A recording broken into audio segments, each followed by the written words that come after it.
Մենք անզեն ենք եկել, մենք ոչ մի բան չունենք, բայց եթե երկրի ղեկավարությունը, իրավապահ մարմինները հետաքրքրված են իրենց քաղաքացիների անվտանգությունով, խաղաղությունով, ինչպես իրենք են բերել ուզում են խաղաղությունը պահպանեն,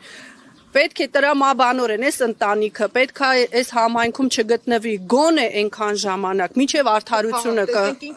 իրականացվի։ Միգուցե դրանից հետո շատ ուրիշ հարցեր պարզվեն, բայց այս դեպքում ճիշտ հասկացեք, մարդկային, հոգեբանական առումով ճիշտ չի այս ընտանիքների այստեղ գտնվելը։ Յուրաքանչյուրը թող իր վրա վերցնի այդ ցավը։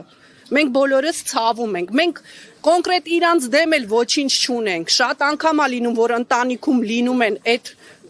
կոպիտ ասած որոգայթները, բայց թող մայրը հասկանալով այդ ամեն ինչը իր ընտանիքը վերցնի, այս մարդկանց աչքի առաջից հեռանան, ուղակի հեռանան։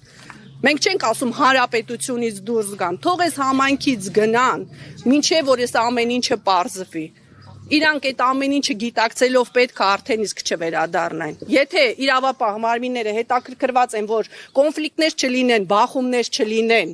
չլինի ինչ-որ մի ուրիշ բան, իրանք իսկ պետքա չթողնեն, իրանք կարան, ունեն այդ իրավասությունը, իրանք լավ տեղյակ են եղել, որ այս ընտանիքը եկել է։ Իրանք են թույլ տվել, որ այս ընտանիքը եկել է, մինչև որ այսքան ամիսների ընթացքում թույլ չեն տալի, որ գային, իրանք նաև կարային, որ թույլ չտային։ Ուրեմն սա իր հետին քայլերն ունի։ Մենք չենք ուզում ոչ մի հետին քայլ։